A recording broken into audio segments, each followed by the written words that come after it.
Hey guys, welcome back to part 2 of things I learned to find happiness, and we're talking about anxiety today. Anxiety is something that completely has ruled my life pretty much every minute of every day since I was 12 until I was about 32 years old. I finally figured out, I destroyed it, I conquered it, and it no longer has any power over my life, okay? I actually rarely feel it. And when I do, actually, I'm like, okay, this is pretty good. I see it as a good thing now. And I cannot wait to give you guys 10 more amazing tips that I am so very confident if you try all 10, really all 20, guys, I strongly believe you'll at least get a 25% increase in your anxiety, in managing your anxiety. All right, guys, so let's dive right into number 11. Okay, number 11 is just make your bed in the morning. Now, and then maybe clean your room if you can. Remember, guys, cleaning, you're going to notice like, hey, like your anxiety, whenever you're feeling anxiety, just start cleaning, just start picking up stuff. You start feeling better. You start feeling better almost instantly. I believe it's because you're increasing dopamine, because you're getting things done. And then once you get that one dopamine hit, you're like, well, let me just not clean my bed. Let me put the shoes up. Oh man, that looks better. Okay, then let me go clean the kitchen. The more things you can do like that, man, does that work for anxiety, guys. That freaking works. And so I think it's because you're getting more dopamine hits, and then one hit's making you crave another hit, making you crave another hit. And also, guys, you're gonna notice when you feel anxiety, just moving forward. If you just walk forward, you feel better. You feel better. Remember when our parents was like, go take a walk when you're depressed or anxious or sick or something? When you do it, it works, especially for depression, guys. But I would say strong tip is to make your bed or something, not because you get a clean bed, but because it kind of starts putting your brain in the future and not the past. Now, it's very important to me to mention, do not run from your problems. That is not what I'm talking about. You don't run from your problems, guys. I'm just suggesting that maybe 90% of your problems aren't really problems. Maybe 100%. I didn't say it. But either way, maybe they're not that important. So what I do is I'll start doing something like this. Even when I'm in the lower emotional state, which will be pretty quick, probably like 20 minutes after that. Then I go back to it and say, okay, is this something that really is a big deal? And then usually I'm like, oh, well, actually, no, the solution is right here. This is pretty easy. When my emotions go away, I can think clearly. However, if it is still an issue, then that's when you start to figure out strategically how to fix it. But when your emotions are lowered, okay, that movement helps lower your emotions, guys. This one is a very important one. All right, guys, number 12 was no caffeine, period. No caffeine, guys. If you're really serious about getting your anxiety down, I know there's a trade-off. I know a lot of you guys like to wake up and drink coffee or whatever, guys, but I'm telling you, if you're serious about really getting rid of it, this is one of the easiest things to do. Not if you're addicted, but it's one of the easiest things to do to keep that to keep those anxiety levels down. So this is one of the easiest things you can do to keep those energy levels down, okay? This freaking works, guys.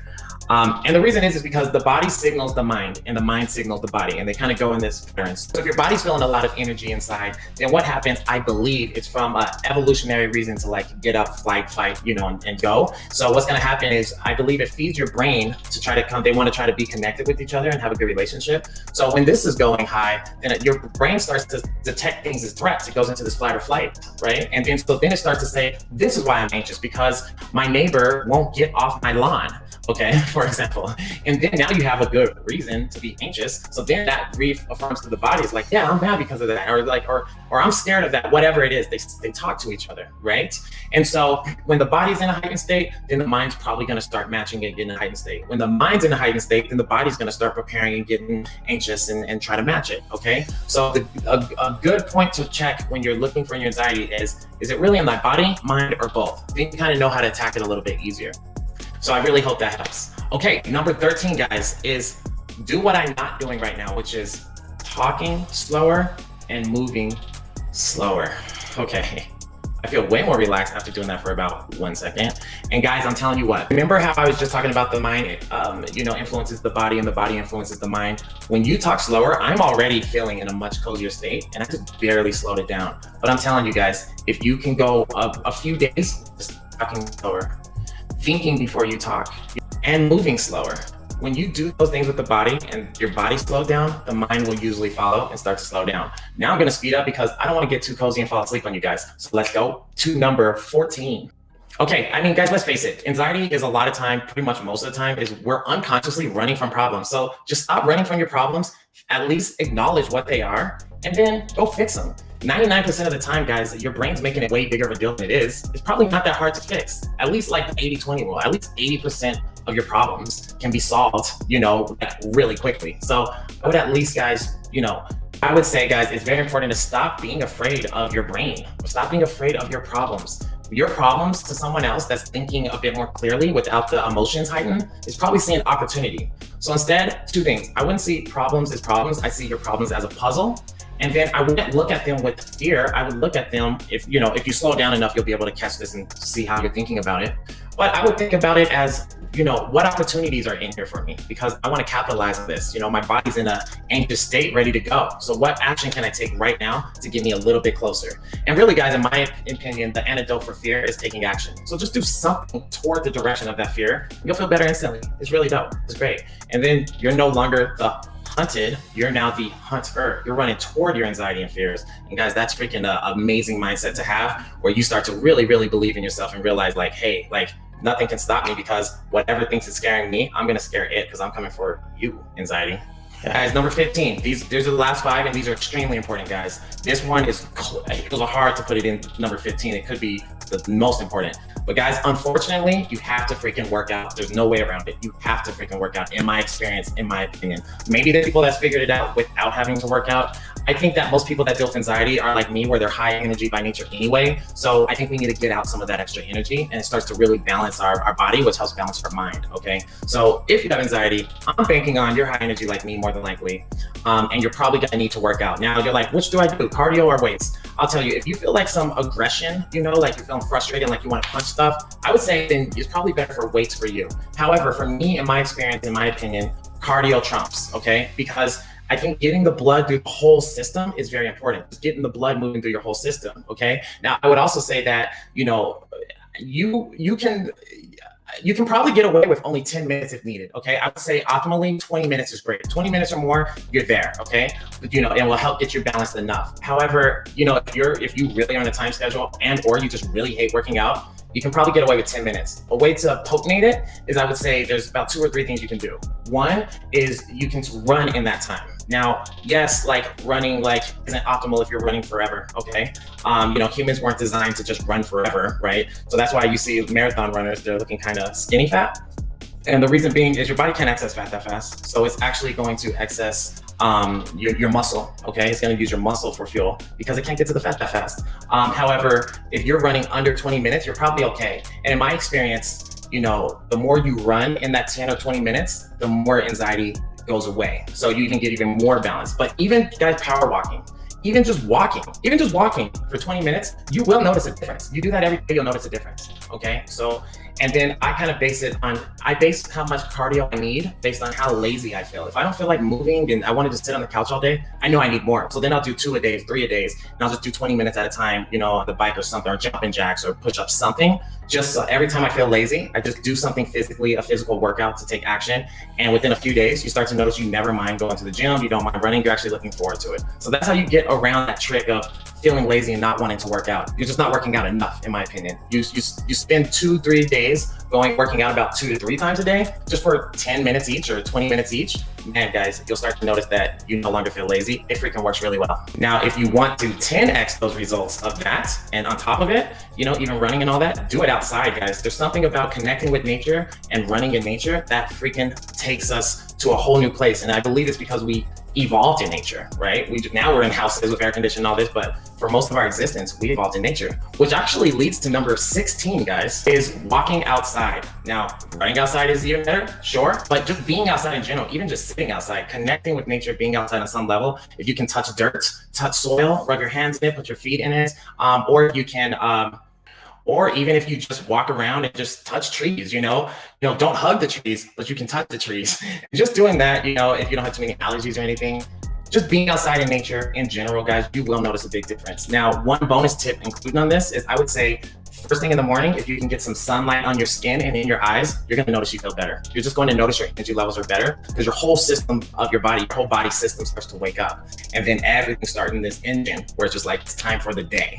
Okay, so I would suggest getting out of nature, get some sun, and man, guys, that alone it's a very important one. That thing works.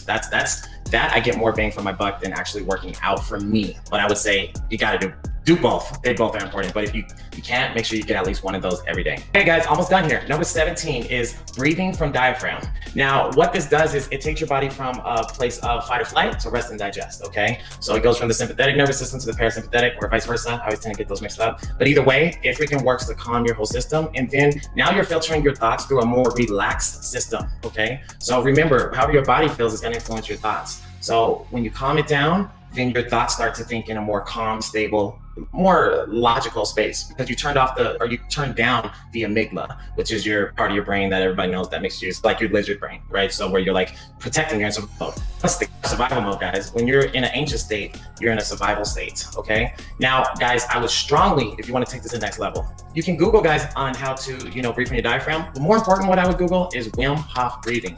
Guys, this works. A lot of people may think it sounds weird, but I bet they haven't tried it, because if you tried this, guys, in my experience, in my opinion, it makes you feel like you took a bath from the inside out. It gets so much of your anxiety out, and it actually gets your body and your mind used to that feeling of, you're in an anxious state, but not really, guys. It feels way different. It feels not even close to what anxiety feels like. It actually feels like a good version of it in my experience, but it kind of puts you in an anxious state and a calm state at the same time. So you're in like a calm focus state. If you do this before you start working, guys, watch how much better you can focus. If you do this before you go to a meeting, or before you hang out with friends, or before this, watch how you bring your higher self to the table. You feel so much better, guys, and you actually get like a natural high from it. I think pretty much everyone does, but definitely in me and my fiance's experience, we get a really nice natural high, okay? Now, I would say you only need to do this for a few minutes a day. Me and my fiance do 2 rounds every day, where we take the breaths in, and we go quicker than he does on the thing. I have a whole video on my kind of customized version of the breathing. This will be on the channel soon. But hey, guys, the breathing freaking works. Please try it out. Please, please, please. I know that most people won't, but man, if you want to see how to get your anxiety under control, this one is number 17 for a reason. It is powerful. It's more powerful than everything I said previous on these last 2 videos, okay? Trust me, try it, try it, try it, try it, try it. Okay, guys, number 18 is never push the anxiety away. Don't use that energy. You ever hear the analogy of what you resist persists? That cannot be more true in my experience with anxiety. That just creates more energy that's for the anxiety, and it's kind of feeding on it. So now you're getting more anxiety about your anxiety. Don't do it, guys. Just allow it. When it comes, just keep your body in a very relaxed state. Just breathe. Just let it come. Just let it come. It'll be okay. Just don't push it away. Trust me on that.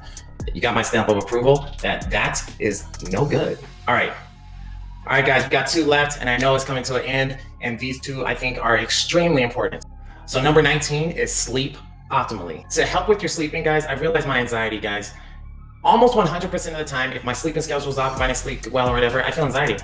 It's like, it's just like, it's the easiest way for my body to wake up and have a day of anxiety, where now I got to try to deal with the anxiety in my head, right? Now, guys, if you can sleep consistently, that is the number 1 thing in my experience. The sleeping on a consistent schedule is more important than sleeping 12 hours this day, but then you slept like 4 or 5 hours these days. I have those kind of issues, but I've kind of like balanced it out. Sometimes I'll stay up too late, but not too much anymore. And so I would say, guys, first thing is getting consistent sleep. Second thing is, if you can, do not eat anything for 3 to 4 hours before bed. This one matters, guys. And then remember to take the shower before you sleep. So man, that one does matter a lot. I wake up so much more tired and lethargic all day if I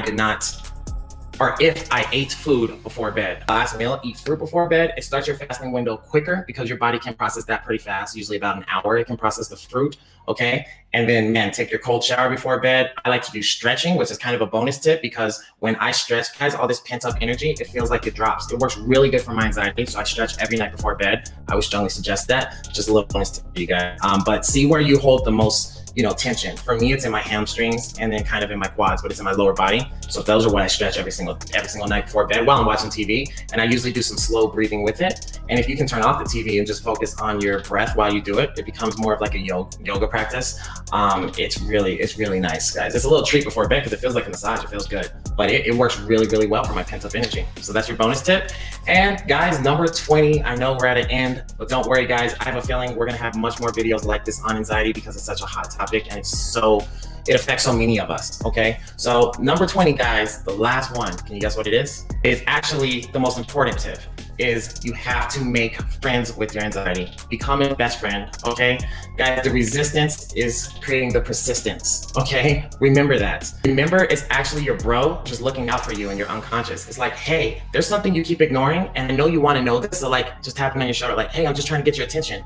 Once you give it your attention, that's mostly all it really wanted. It's like, I'm not trying to control your life. I'm just trying to help you out, bro. That's a good friend, right? He's not trying to control you. He's just looking out for you and, giving you some insight and saying, hey, you can do whatever you want with the information. I just wanted you to know. That's how I think about anxiety now, okay? It's kind of my friend. Look, guys, a lot of these things are just not gonna go away.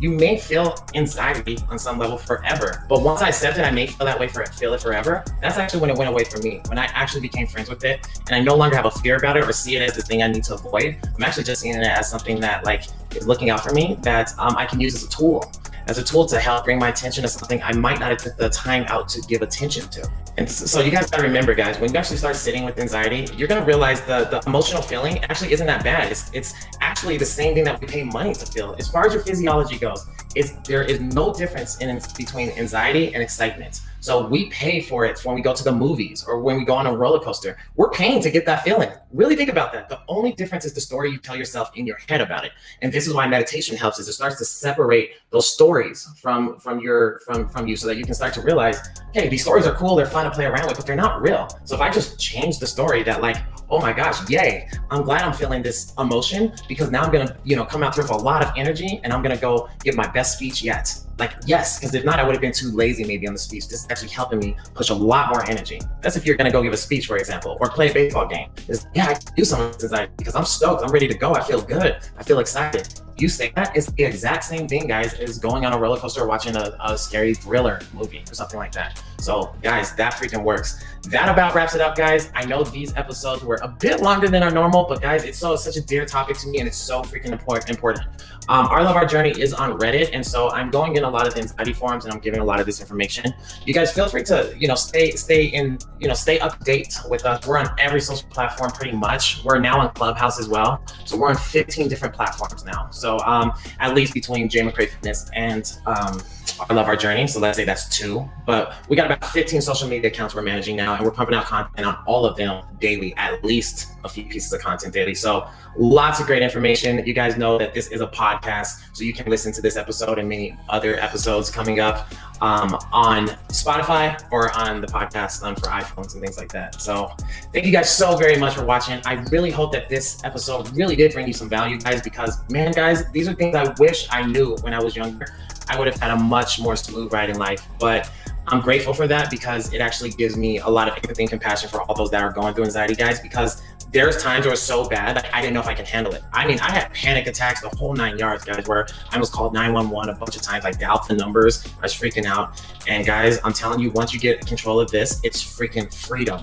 Every day is a good day now that I don't have to worry about my anxiety, try to manage it, try to fight it, try to push it away.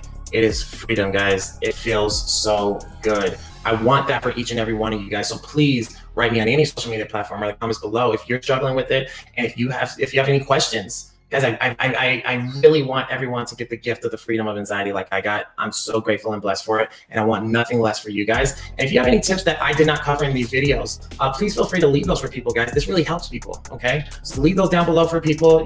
Find us on social media. You can always email us at ourloveourjourney@yahoo.com. You can find us on TikTok, on everything you can find, okay? We're all over all of them, okay? You can search our hashtag anywhere, and we'll just keep giving you videos like this. And guys, please like, subscribe, and share, because that tells me what videos you guys like so that we know how to create more content like it for you guys, okay? So that's about it out of me, guys. Thank you guys so very much for listening, watching. I'm very grateful that you even made it this far in the episode. And guys, I cannot wait to meet every one of you and see you on the very next episode. Peace, guys. Later.